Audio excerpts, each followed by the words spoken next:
Werewolf was a fun one, but nobody Oh, liked that one. I enjoyed it. I love Werewolf. I think they find it a little too daunting to because I think they just don't get it as like what they're supposed to do, and when they're the werewolf, when they're not the werewolf. This is where Yeah. Jerry's calling our friends stupid.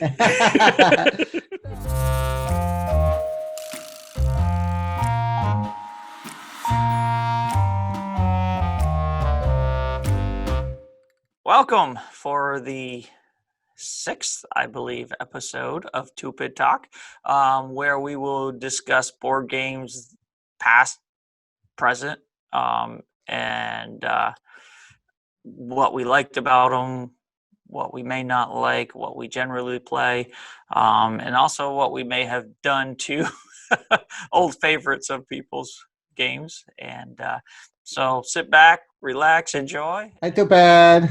Hey, too bad. What's going on? No, it's just another day in paradise Oh, I bet. in this lovely world that we live in today. So, Scary shit. It doesn't make crazy. sense. Yeah, it's kind of crazy, but hey, Mm. yeah, it is what it is. So, It is. Hopefully, uh, board games, I board believe, is going games. to be the topic for today. Indeed, and I really did like that game we played last, Mysterium. Mysterium, yes. Yeah, I had looked at that a few times and I'd read the cover and I did a little review search, and somebody had said about how difficult it was to get people to guess what you're putting in front of them for images. So that's why I kind of shied away from it, but I really enjoyed it. I thought it was fun. Yeah, we had a good time with it. We played again last night. Oh, nice. Yeah. Hunter wanted to play again, and Nice. Mom Trisha, Yeah. and Tanya played. So yeah, it was good. But again, we uh, the problem was the less people that you have, it seems like you have less guest tokens you can put on. Oh. Yeah. So for those that have never heard of Mysterium, it's basically one player's a ghost and has these vision cards, which has all kinds of different things on them. And you give, Very graphic cards. yeah, Colors, pictures. Yeah. and you give those out to the people to get them to guess who their suspect, location, and weapon is. And once everybody is able to guess their packet, if you will, their three things, then the final round, you all have to guess which one is the actual culprit that committed the crime. So it's Exactly. kind of like a new version of Clue in that sense. It was fun. A different variation, yeah. And you Yeah. played the ghost the first time too, Yep. because you had understood the rules and you had read them. So once playing it once, we played it again, and then I played the ghost. And yeah, I like either side. It's fun trying to figure out what Mm-hmm. someone's trying to say to you, and also, but I found it's very difficult with some of those cards. I'm just like, how do I get somebody to say iron? Yeah, Like an it's iron, like ironing your clothes. I'm like yeah. looking at these pictures and I'm like, Yeah, nothing. and you can give up to like three cards, but Yeah, I rarely got to use like two. Otherwise, you would just. I think it's very confusing because then they're not sure what they're looking at and what right. the symmetry between the cards are. And Well, sometimes you try to change the way you look at it, because when you're in the first level, the first round is figuring out the person. So you associate everything with the cards you're giving with, okay, how do I associate it with this person? Mhm. Where you might get the same cards for the weapon or the room, Right. and you associate them differently. You'll look at the card differently. Well, I looked at it because of the people, so I looked at the objects that were in it this way. But when I'm in a room and I got that card, I'm like, maybe it's more about the color or the shape of Yeah, something. Like it that could one, be anything. Yeah. yeah, like the one I gave Trisha was, it was basically a round toadstool kind of thing. And it was the only way to get her to maybe think round like the stool. And she did, and she got it. Right. So yeah, it's fun. So yeah, no, we've enjoyed that, but yeah, going back to our love of board games. Obviously, I think Monopoly was a huge one for us. Very Risk big. And Risk. Yeah. is another big one. Those are the two biggest ones I remember us playing. I think I remember us playing Payday mhm. and Axis and Allies, I That was a think. little later. Yeah, that was Yeah. actually that was with Aaron. Yep. Um, and apparently Aaron was not a good loser. So about three I can quarters of the way appreciate through, that. 3/4 of the way through the game, the board went flying. Now, if you're not familiar with Axis and Allies, Yeah. it's similar to Risk in terms of it's a world domination game, Mhm. but unlike Risk, there are umpteen variables within the game. It's just not straight armies. You got infantry, you got tanks, you got planes, and blah blah blah. Yeah. And so there's a million little pieces, and they went everywhere. Everywhere. But I did enjoy that game, as I do most board games. Yeah, That because you have win a all the strategy. time. No, there are games I lose at. See, I see, there's two ways to win any game played with Chris. You can win, but more likely it's just you gang up on him to make sure he loses and somebody else wins. So that's a victory in itself. there is that group mentality that has seemed to permeate me as I've gone through Yeah. my game career, shall we say? Yeah. But no, I tend to like the strategy games personally. Yeah. I just they're a lot of fun. Settlers of Catan is one of Oh, my all-time favorite games. yeah. We really like that. So specifically the Knights and Cities Yes, expansion. yes. Yeah. Seafarer is okay expansion for it, and there's a Well, bunch you of can other kind of, ones. But yeah, you can kind of fit the seafarers in it just by adding the water tiles and the ships, so right, you can combine any yeah, of the expansions can all be played together. But yeah, yeah, I find like you that Knights of Cities. is the go-to. Yeah, that's our favorite. That's my favorite. Yeah. If Trisha does play, it'll be Knights and Cities when possible, but she's Yeah. not a huge fan. So, Yeah. but She doesn't like the longer board games, that's all. yeah, and Yeah. she's not as big on the more strategy driven it is, the less likely she is to appreciate it.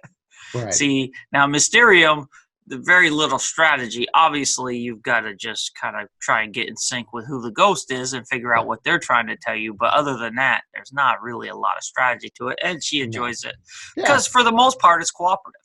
Yeah, exactly. And we found a few of the games like that that are cooperative. What was the other one? Was that Forbidden Island one that I have that's cooperative? We've only played that once, but I think everybody liked that. Yeah, that was okay. I really like Horrified. That's it. Horrified. Yeah. Yeah, that's a lot of fun that you got. Horrified, if you haven't played that, basically you're trying to save the town folk from any number of monsters, and you get to pick. You get to make it more difficult by adding monsters, but you can start with like the creature from the Black Lagoon and Dracula, and then you could add in another time you play it. You could add in Frankenstein and the Bride of Frankenstein, and there's the Wolfman. I think we played with the Wolfman once, and there's a couple others. I forget, the Mummy, I think. Yep. There's a couple others you can add in there. So the game kind of changes, and how you defeat the monsters is different based on what monsters you're playing against. And if a town folk or one of you get killed, then you move the terror marker down, so you haven't lost the game. You just come back in the hospital and continue playing. But if the terror marker gets down just far enough, then game you over. lose the game over. So we've come close a few times. We've won, but we've come close to losing quite a few times. Well, and it's hilarious too, because with like Monopoly, say when we were kids because we played it so much, so often that we Oh, decided to alter the rules. oh yeah. And we got to the point where we altered it to pretty much a completely different game, I think. Pretty much. Well, they Um, started out by you knew there were house rules. It was one of the first games that came out that said, yes. you can have your own house rules. And we did. Yeah, well, I think almost everybody plays that has the free parking rule with the money in Yeah, the put the middle. money in the middle. Yeah. Yep. Yep. But yeah, no, we had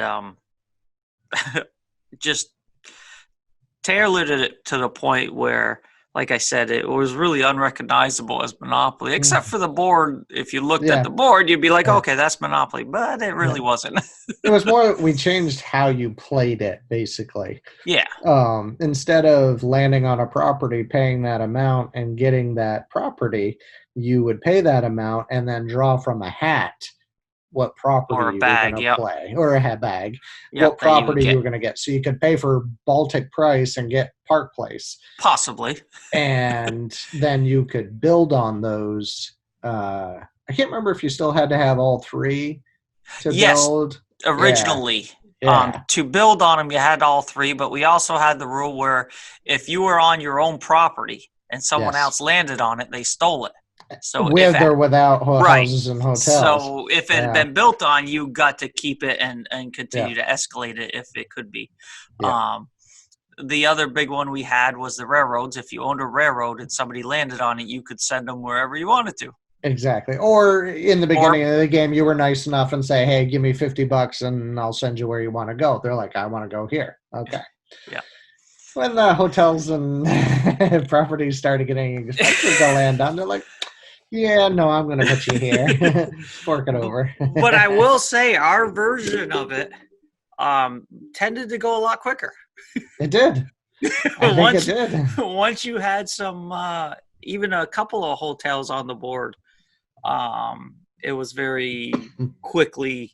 You could, start if you own that, and the railroads say partnered those up. So, Yeah. there's a little bit more strategy in it that way in terms of how if you kept landing on expensive stuff, did you want to pay that at upper Yeah. price to try to get it in the grab bag early, or Yeah. wait until you got on a cheaper property? Because as you know, the board started out cheap and went higher and higher and higher. So the farther around the board you went, depending on Yeah. how soon you wanted to get properties, But it was it served its purpose. It was a lot of fun. I still can't remember what we did with the utilities.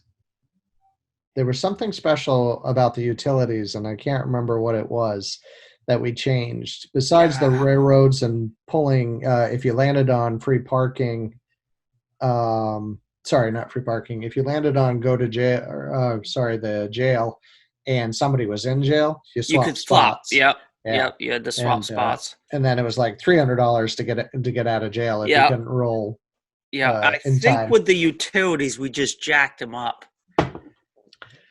Oh, maybe that was it. Instead of like 10%, you paid 100% or something, or you had to pay. It was a lot more than just the, Yeah. 50, 60, $70 or whatever it was. Yeah, there was something. I for some reason I can't remember what we did, but I think that was, besides the stealing, I think that's pretty much all we did to Monopoly, and that was enough. That was enough to remember. Yeah, no, that was a lot of fun. And then Risk played, of course, at camp and everything with my dad and stuff. Played Risk Yep. for. Yep. That's when I remember playing Risk the most, was at camp. Yeah. Yeah. Yeah. That was like a marathon game. Oh yeah. Yeah, my dad would throw the dice. He'd get so mad. My mom would kick him out of the camper. That's it. Out. Oh, but we're playing. Yep. Oh, but yeah, no, and so now there's a gazillion board games now, comparatively. So I mean, it's become a craze almost in that sense, because they've branched out to, like, I have Legendary, which I absolutely love, which is technically a deck building game. Oh, right. but you have a board where you have the heroes go and the city villains are and mastermind and stuff. So while not technically a board game, sort of, Yeah. you know.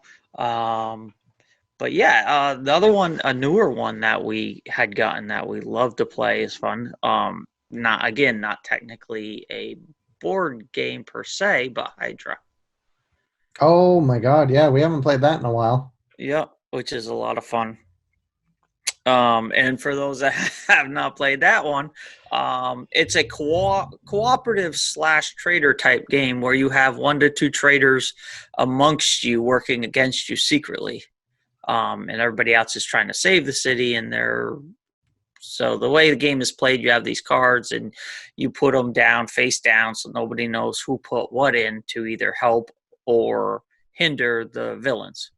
Right. Yep. And you have this counter, and if it gets down to 0, you lose kind of thing.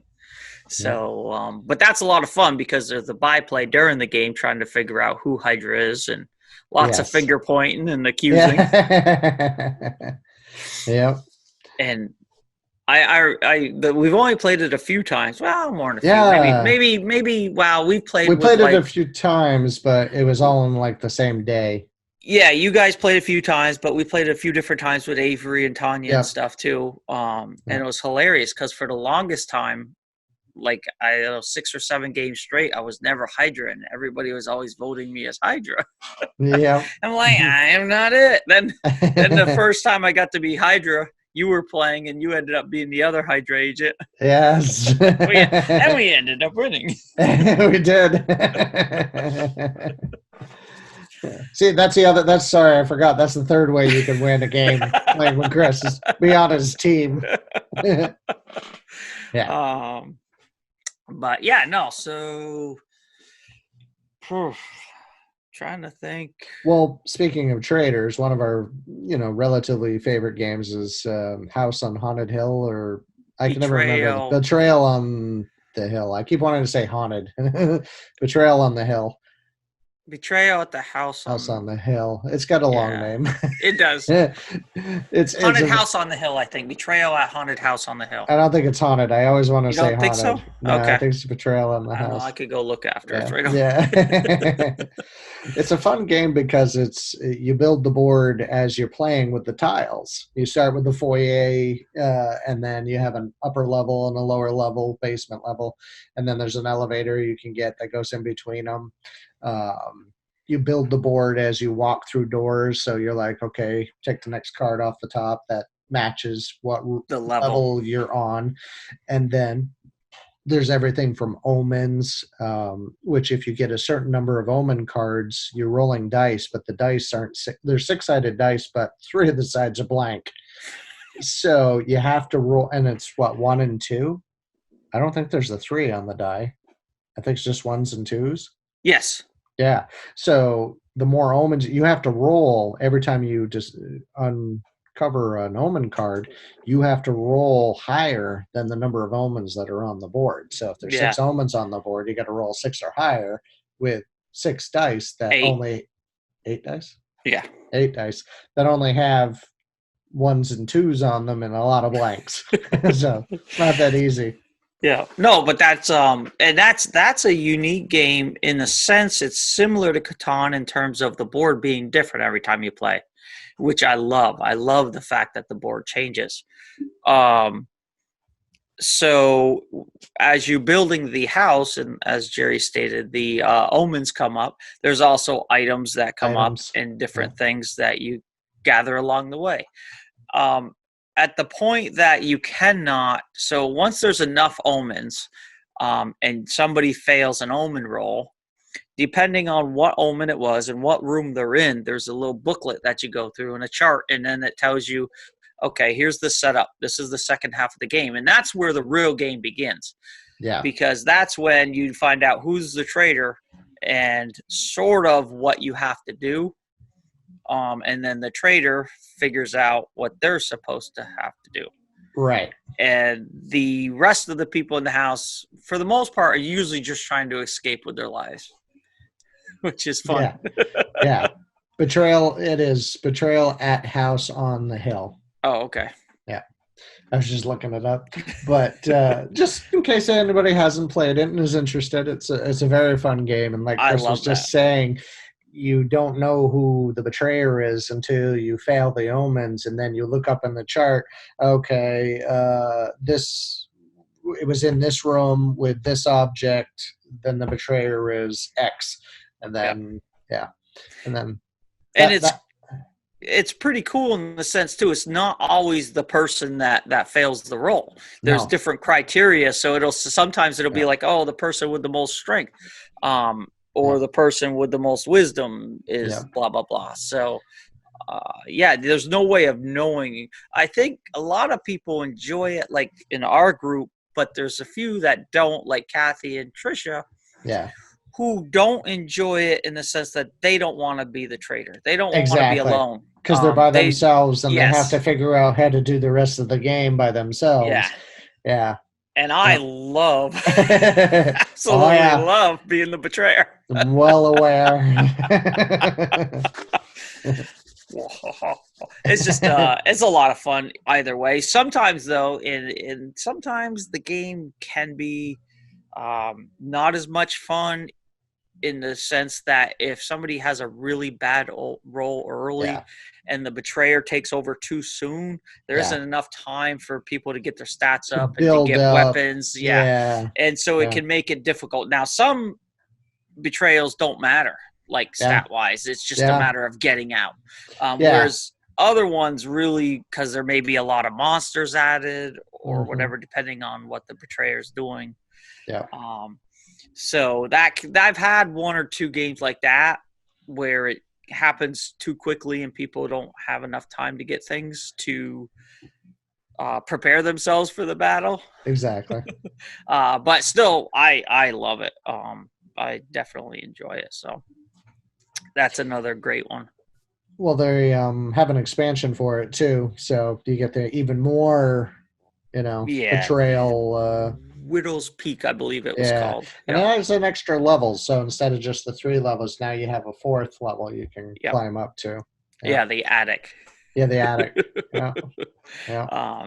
Yeah, we kind of have to crack that one. We haven't played that one in a while. We haven't played that one in a while, and it's funny because we tried playing Risk with Kathy one night, Lindsay and I, and she just wasn't into it. She's just like a little too long a game and a little too much outside of her usual game playing. Right. But I haven't played that in years. Monopoly I haven't played in years.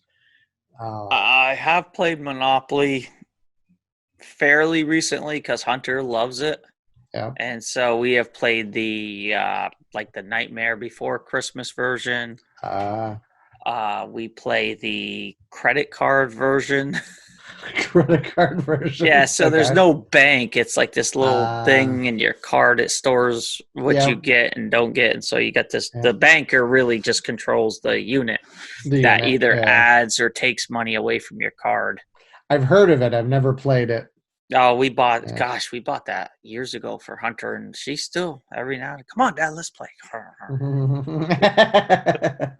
Yep. But yeah, so. Well, we've added a few other games in there, like that game Suspicion. You have to go around and figure out. There's a lot of basically all the tiles on the board.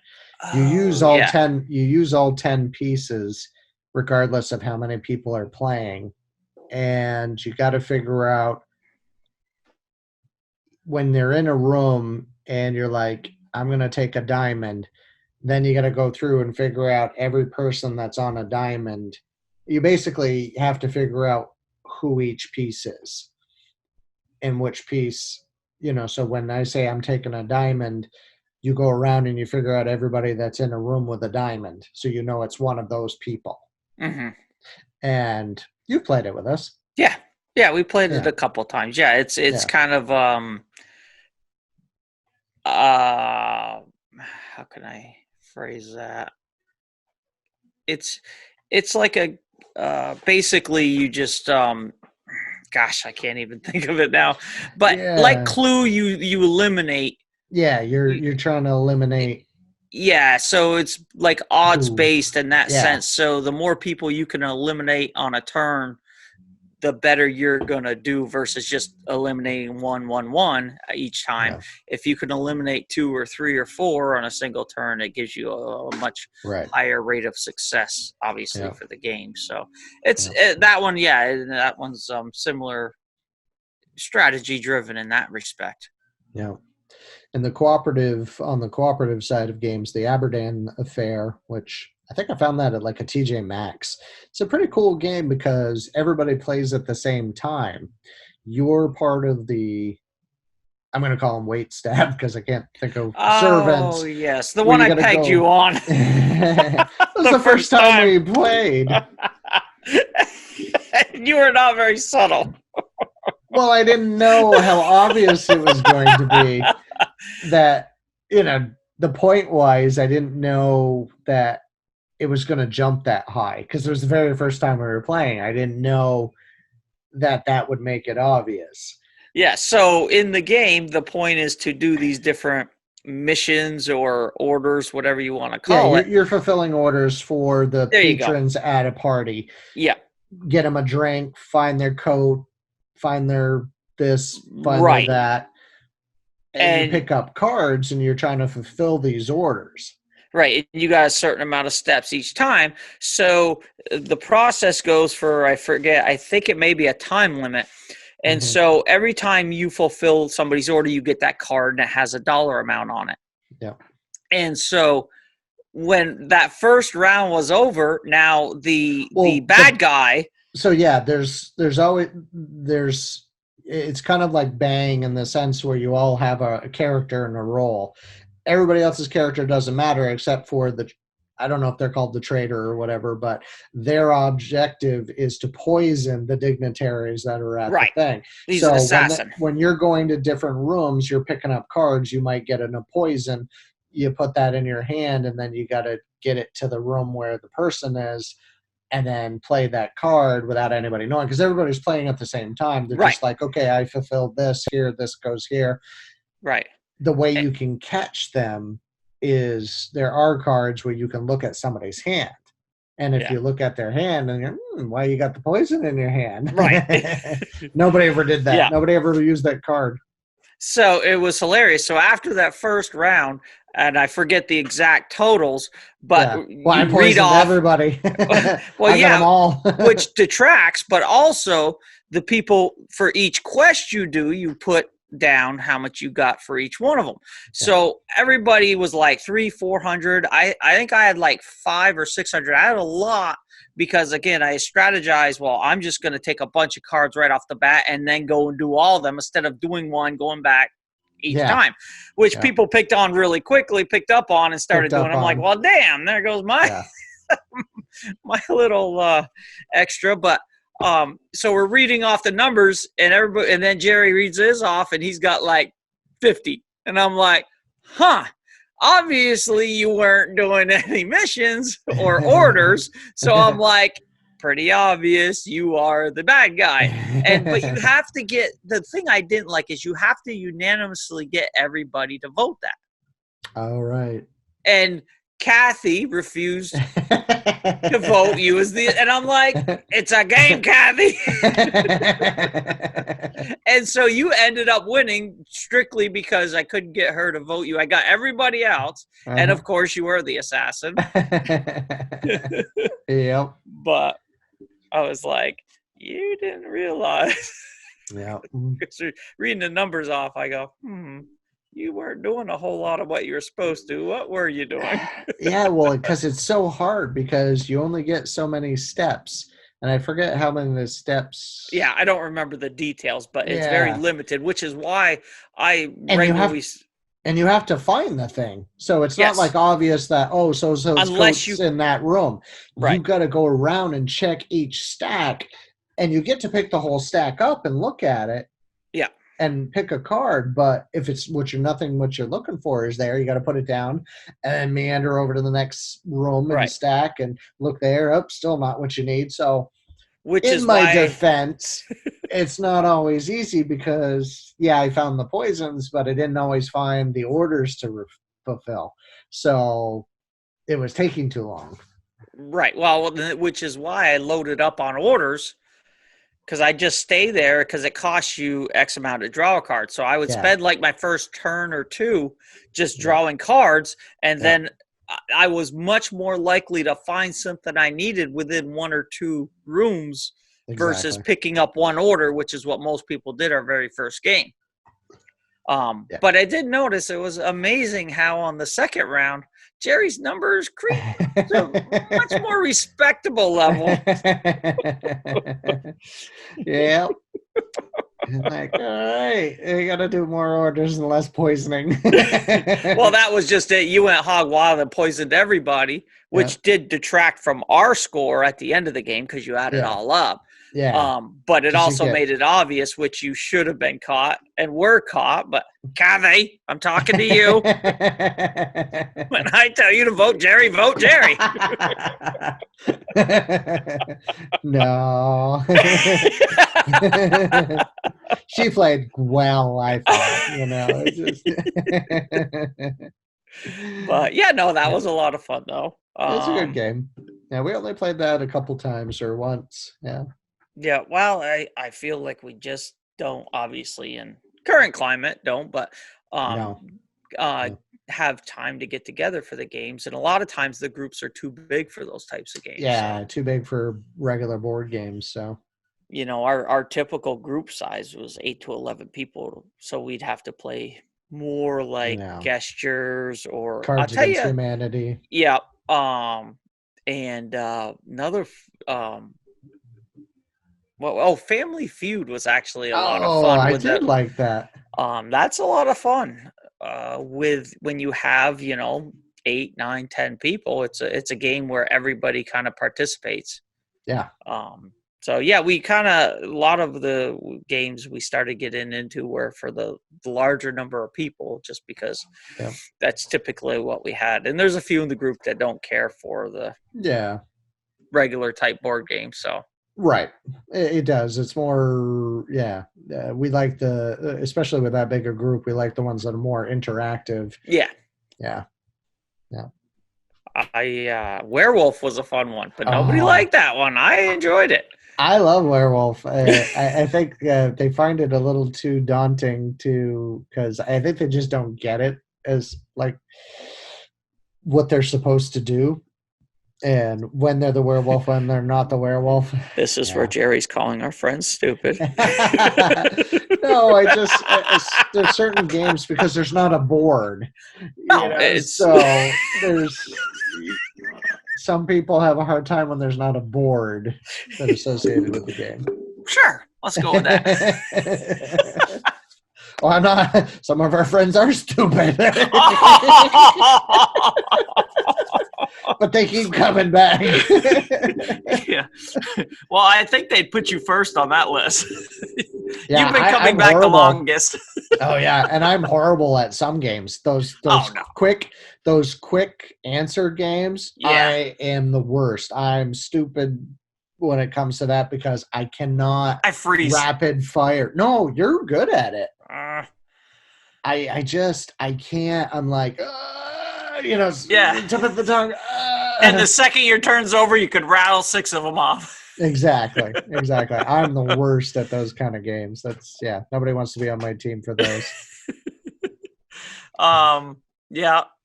Speak Out, that's always a fun one. That's where you got to put that contraption in your mouth. Oh yeah. Some people can speak with it in their mouth and others can't. That's obviously the hilarity of it. It's not really whether you win or lose, it's the hilarity of watching somebody trying to say something and get their team to say it. No, there's certain, obviously it's designed, there's certain sounds you cannot make with it in. Mm-hmm. So being able to get people to guess your words, you got a stack of words and you got to get your team to guess them with this contraption in your mouth. Yep. Yeah. But that's a lot of fun. Don't know.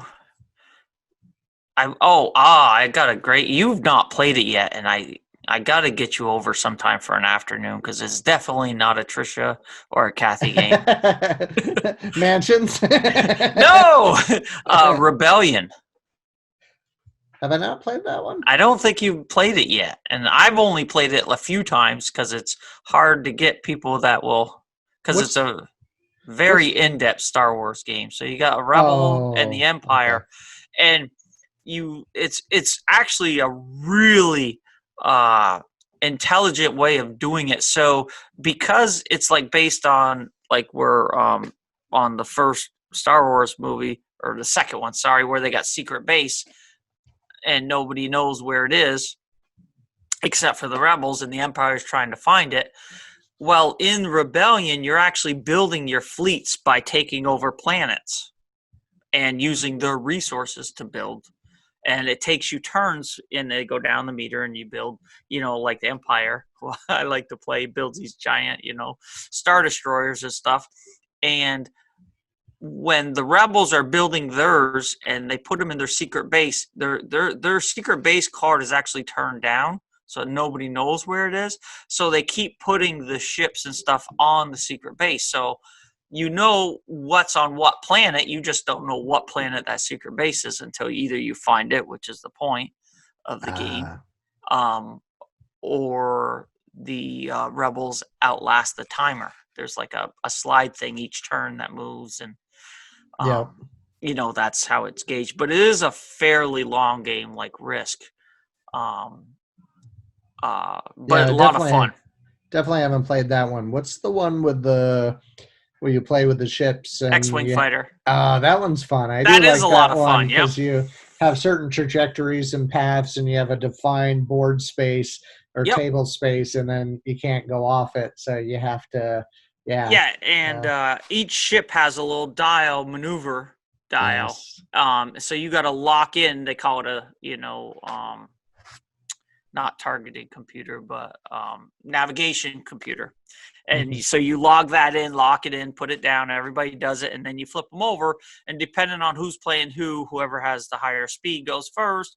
They do their maneuver, and there's very set templates that move the ships to where you need to be and stuff. And that's a lot of fun. I enjoy doing that one.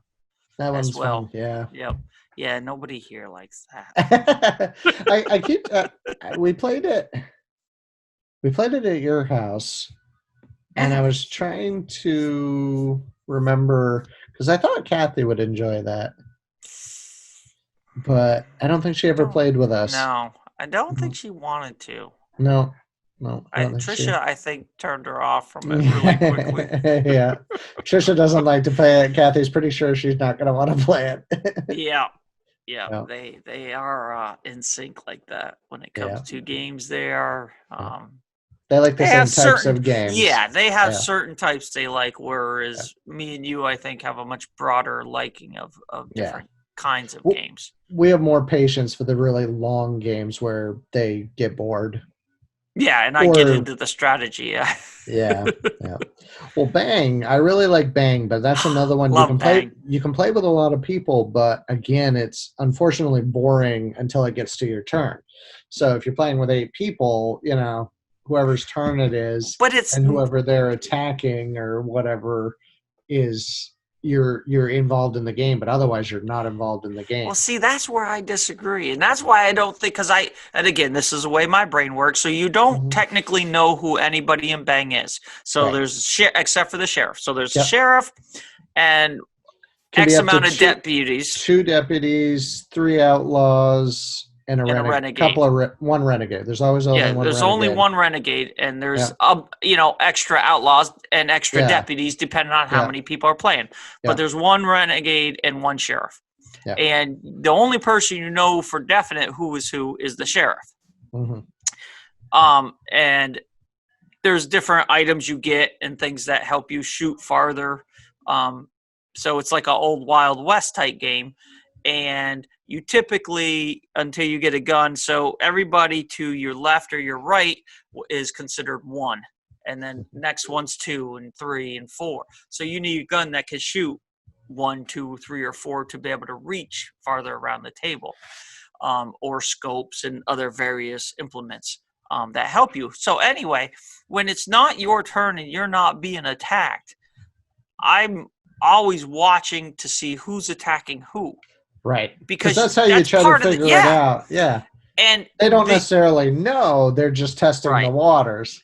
Now, the hardest way to win the game is if you choose the Renegade. Well, not choose, but get dealt the Renegade. He is the absolute hardest to win the game because he's got to kind of do it on his own. Mm-hmm. Whereas the sheriff has 1 to 2 deputies. So obviously, if the deputies and the sheriff, any combination of them are left at the end of the game when everybody else is dead, then they win. Yeah. If the outlaws kill everybody and the only ones left are the outlaws win. The Renegade has to be the last one. He has to shoot the sheriff last. Right. But he has to get rid of all the outlaws, all the deputies. Yes. Before he has to be the last one with the sheriff. The sheriff in order to win. So it's almost impossible to win as the Renegade. It's very difficult. I guess. And I've only seen it done once. Yeah. With Lindsay. Thank you, Lindsay. She shot everybody. Except for me, the Renegade. Except for you, the Renegade. Oh. I can't remember if she was the sheriff or if she was she was the sheriff because it was down to me and her. And she killed off Kathy, her own deputy. And Kathy, I remember going, well, there was Lindsay! a couple deputies. Yeah. Right. But Lindsay was shooting. It was hilarious, obviously. So, because Kathy is Lindsay's mother. So she was just basically shooting at her mother because I don't even know why. She just decided that she thought she was bad and was going to do it. Yeah. Yep. Well, it gets difficult because, you can't always guarantee that if you shoot at somebody and they don't shoot back at you, then they're on your side. Right. Absolutely. But you can't always guarantee that. No. You test the waters, but at some point, if you don't know, you do just have to attack people, and sometimes they don't have many bullets. That's basically how the game. If you haven't played the game, you have a certain number of bullets. Every time you get hit, you lose a bullet, and your life points.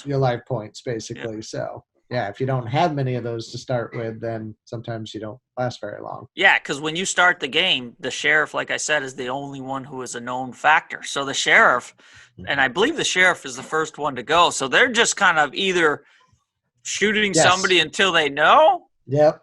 Or they can build up in cards and wait and see who takes a pop shot at them. Well, the other difficulty is sometimes you don't have a choice. As you explained, the weapons you have only give you a certain number of range left or right. Exactly.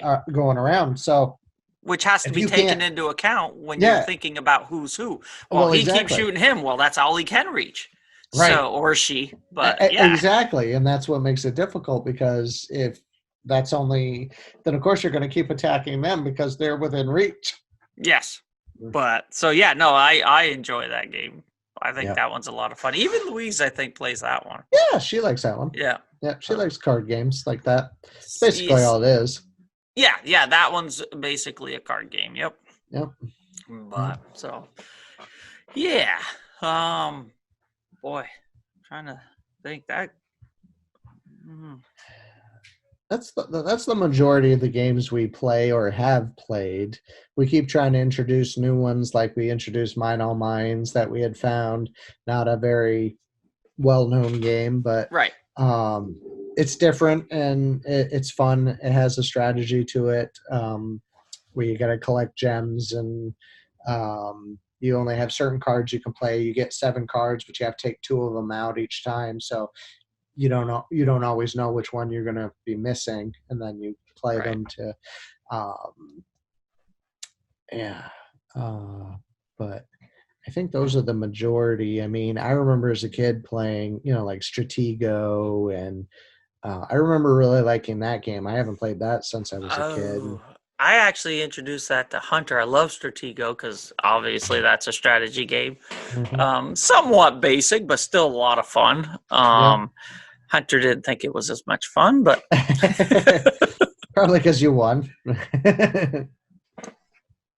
I may have. It was her first time playing. Yeah. I swore I taught it to her years and years ago, but she didn't remember it. So we tried it, and she was like, "Okay, I played. I'm done." Yeah. Life was Oh, another one that yeah. we used to play. Hunter loves that game. Uh, but those are. Wah! You heard that? Yeah. Oh, yeah. So did everybody else. I forgot to close my door. What was But another one? I just thought of another one that we used to play. That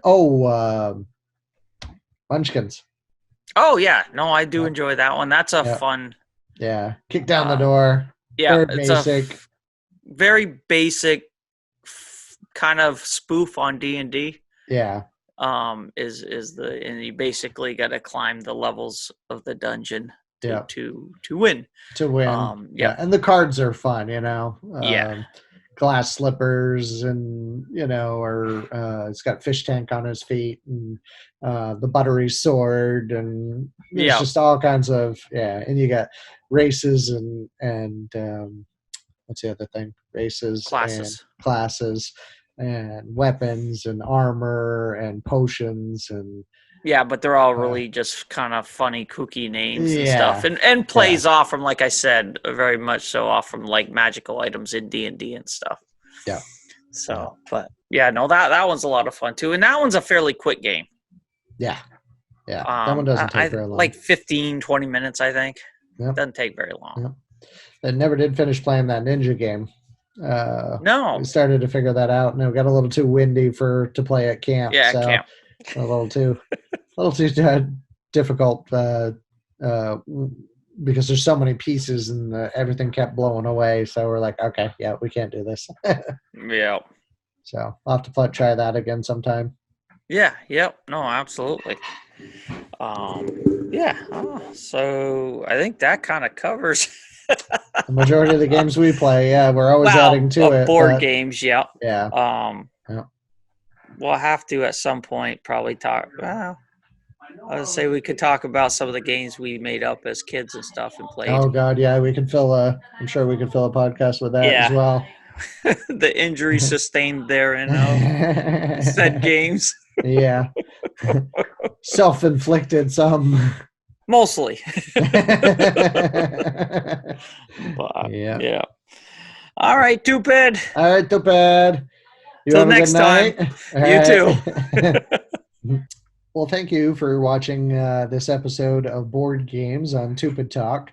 As Chris said in the beginning, this is all the games we've played, and we're constantly adding to it. We've modified games that we played so much as kids that we changed the rules, and you got a taste for that. So maybe that'll give you something the next time you play Monopoly. You might try to play it a little differently. I'm telling you, it's fun. It does speed it up. It does. It does. Makes it a little different. So if you get sick of playing Monopoly, but you really love the game, try that. But hopefully we gave you an idea. If you haven't played some of the games we've played, we gave you kind of the background on them, and you might go out and buy them or try them out. Check in your area. We have a board room that has literally thousands of games on shelves, and you can go in and grab a game and play it with your friends, and they have food and snacks. So there's a way to try out a game without actually having to play it. There's also another online with Will Wheaton tabletop. Yes, I love that.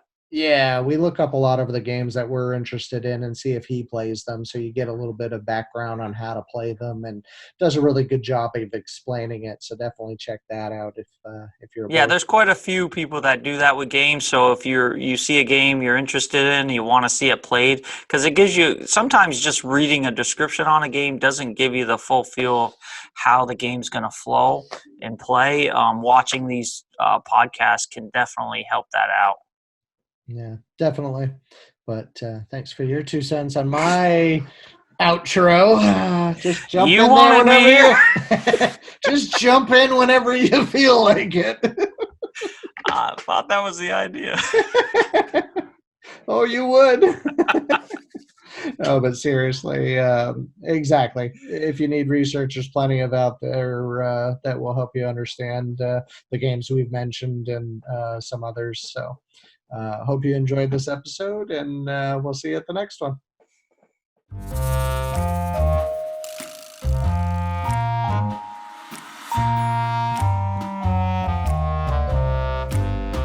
But it Did you also get? made it obvious which you should have been caught and were caught. But Kathy, I'm talking to you. When I tell you to vote Jerry, vote Jerry. No. She played well, I thought, It's just